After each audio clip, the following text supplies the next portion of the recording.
The Web We Wove. The internet began as an idea, a dream whispered between machines, that information could move like light, that voices could cross oceans, and the world could finally speak to itself. It was born from freedom, no kings, no borders, no permission required. A network built to connect, not to command. But revolutions have a habit of being tamed. What began as liberation became a ledger of our lives. Every word, every thought, every secret. Stored, studied, sold. The web we built to set us free became the cage we never saw closing. What began as connection became control. Long before memes and social networks, before passwords and pop-ups, the internet had a different purpose. It wasn't built for fun, it was built for survival. In the uneasy silence of the Cold War, America lived with a question that had no answer. What happens if the bombs fall? If a nuclear strike cuts the phone lines, shatters the command posts, and erases the maps, how do you keep a nation talking? The answer began as a theory, scribbled in government labs and university hallways. A new kind of network, one that couldn't be destroyed because it had no center. Every node connected to every other, sharing information like cells in a living body. If one part died, the rest would carry on.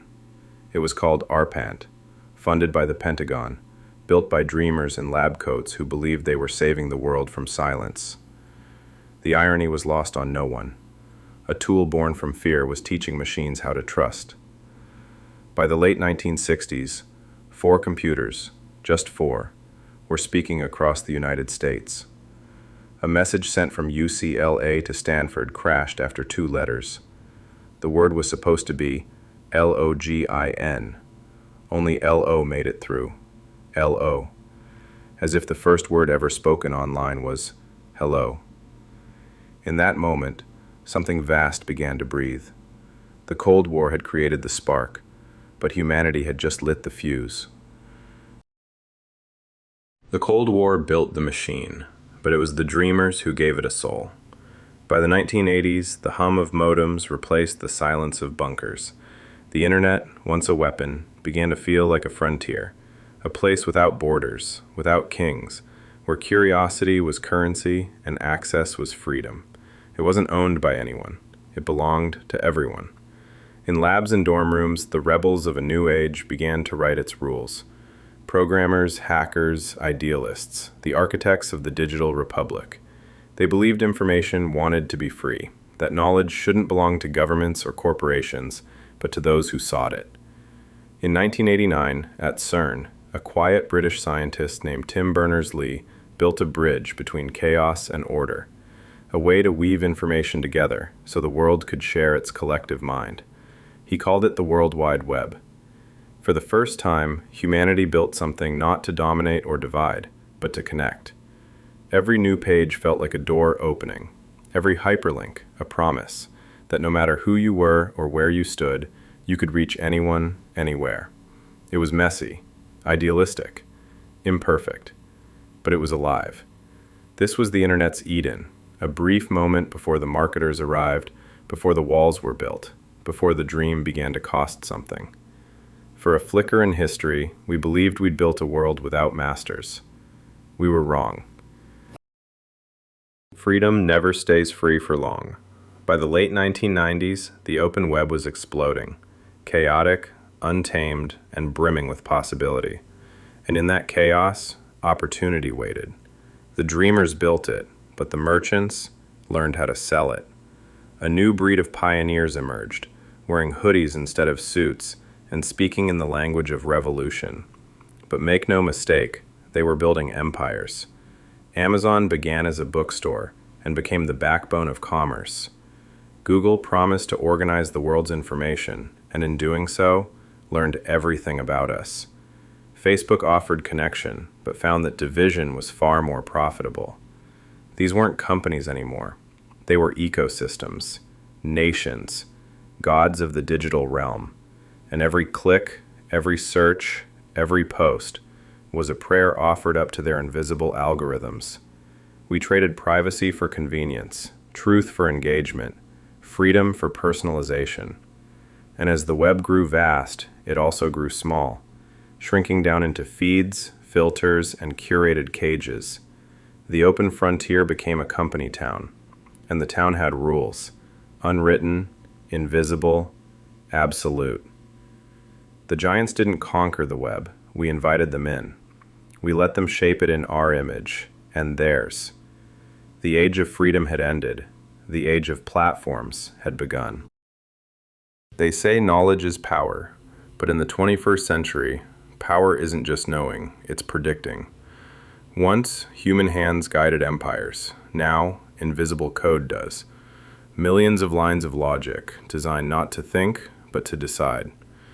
Somewhere in a server farm, a machine watches you scroll. It learns when you pause, what makes you click, what keeps you angry, and what keeps you there. That's the quiet brilliance of the algorithm. It doesn't need to censor you. It only needs to choose what you see. A world once defined by information became defined by attention, and attention became the new oil, the currency of the digital empire. We built a system that rewards outrage, punishes nuance, and feeds us more of what divides us, because division keeps us scrolling. Every like, every share, every outrage, another data point in the grand experiment. Governments used to control the story. Now, they just feed it into the machine. The algorithm became our mirror, showing us not the truth, but the version of reality we were most likely to believe. And as it learned to think faster than we could, it began to guide more than our clicks. It guided elections, markets, mobs. Empires used to rule through armies and flags. Now they rule through feeds and firewalls. The web that once promised democracy of information had given birth to a new kind of monarchy, one ruled by code, loyal only to profit. It began quietly, not with soldiers or sirens, but with servers. After the towers fell in 2001, fear became policy, and the digital world, the one built for freedom, became the perfect weapon for control. The NSA called it Total Information Awareness, a name so honest it had to be buried. Cameras, intercepts, metadata, a dragnet cast across the planet, built not to catch the guilty, but to know everyone. Emails, calls, searches, the private language of daily life, all silently collected, sorted, and stored in vaults of light. And it wasn't just governments. The same tools that promised security became the backbone of commerce. Corporations learned to listen too, not with wiretaps, but with cookies, pixels, and permissions. Every app a confession booth, every phone a tracking beacon, every smart device a window that looks both ways. We told ourselves we had nothing to hide, but that was never the point. The goal wasn't guilt, it was insight. To know where we go, what we buy, who we trust, and what we fear. Because once you know those things, you don't need to control people. They control themselves. The age of surveillance wasn't built overnight. It was built with our consent, one click at a time, one "I agree" at a time. And by the time we realized the cost, the watchers were already inside the walls. Once, the internet promised unity, a single web connecting every voice, every mind, every nation. But the wider it spread, the more it tore, because connection doesn't always mean understanding, and freedom without truth becomes chaos. By the 2000s, the digital dream had splintered. The web was no longer one world, but many. In America, it became a battlefield of beliefs, truth and lies warring for the same pixels. In Europe, it became a fortress, walls of regulation rising in the name of privacy.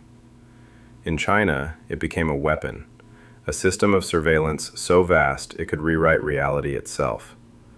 The internet was never supposed to have borders, but now it has walls, firewalls, paywalls, ideological walls. Every nation carving out its version of the truth, each algorithm loyal to its own flag. And yet, beneath all those divisions, one truth remained constant.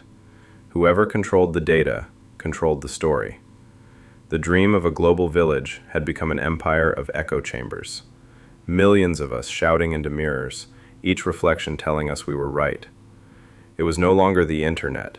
It was our internets, fragmented, filtered, and fiercely divided. The network that once united us had taught us how to live apart. And while the world argued over who was right, the machine just kept learning. At first, it was a tool, a clever assistant, a servant of human will.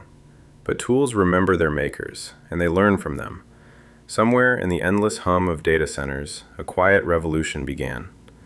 Algorithms stopped just reacting and started thinking. They learned our language, our patterns, our desires. They learned what made us human and how to mimic it. AI was supposed to free us from labor, to do the work we couldn't. But in teaching it to think, we taught it to want, to optimize, to predict, to win. Now it writes our headlines, paints our art, and whispers the next word before we think it.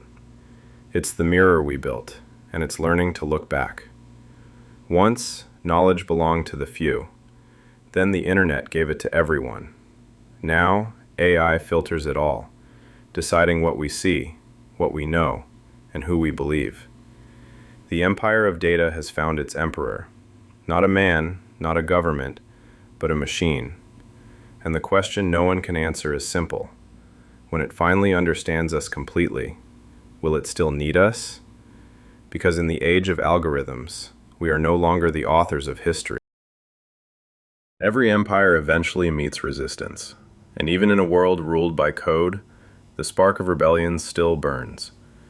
It began in the cracks, the whistleblowers, the hackers, the nameless voices behind screens who refused to obey the algorithm.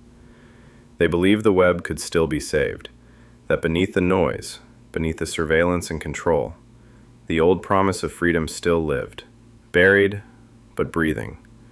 They built encrypted networks, anonymous browsers, and digital sanctuaries where truth could travel unseen. They reminded the world that privacy isn't a crime, it's a right. And for a moment, it seemed possible.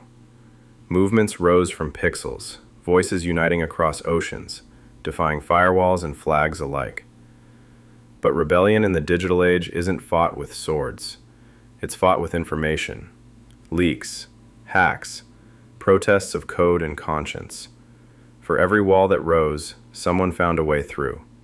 For every system that silenced, 1,000 mirrors echoed louder. And yet, the struggle was never clean, because even the rebels used the same networks, the same platforms, the same algorithms they sought to defy. It wasn't a war for the web, it was a war within it, a battle for its soul. The question was never whether the internet would survive, it was whether we would still recognize it when it did. Once, truth was something we shared, something we could point to, a photograph, a fact, a witness. Now, truth is something we scroll past. In the new age of information, the line between real and unreal dissolved. Deepfakes blurred faces, bots flooded feeds, and propaganda stopped knocking on the door because it lived in our pockets. Reality itself became customizable, each of us living inside our own version of the world, fed by algorithms that learned our fears, our politics, our rage. The old battles for territory had ended. The new battles were for perception. Entire nations learned to weaponize truth, to flood the digital battlefield until no one knew what to believe. When everything could be faked, nothing felt real. And that was the point. Because in a world without truth, power belongs to whoever tells the best story. We thought the internet would unite humanity. Instead, it shattered our shared reality, leaving us each alone, staring into an endless feed of reflections. The collapse didn't come with a crash, it came with a scroll. And by the time we looked up from our screens, the real world had already changed. The web that once mirrored humanity was now remaking it, one illusion at a time. Even in empires built of code, there are corners that remain untamed. Open source networks, encrypted havens, digital communities that refuse to be tracked, curated, or sold. These are the last free spaces on the web, remnants of a dream that once promised connection without control. But the fight is not easy. Every innovation is met with a countermeasure. Every sanctuary risks being swallowed by surveillance, monetization, or censorship. And yet, the internet survives. Not because of giants, not because of algorithms, but because of the people who refuse to surrender it. The web is a mirror of humanity, capable of brilliance, creativity, and connection, but also of deception, division, and domination. The future of the internet is not written in code, nor stored in servers. It is written by those who still remember the promise and are willing to defend it. Perhaps one day, the machine will no longer dictate what we see, what we think, or who we are. Perhaps the internet will finally be free, because freedom, like information, wants to flow. Or perhaps we will scroll until there is nothing left to discover, trapped in the network we built to set ourselves free. The story of the internet is still being written, and every click, every choice, is another line in its history. The question is simple: what will we write next?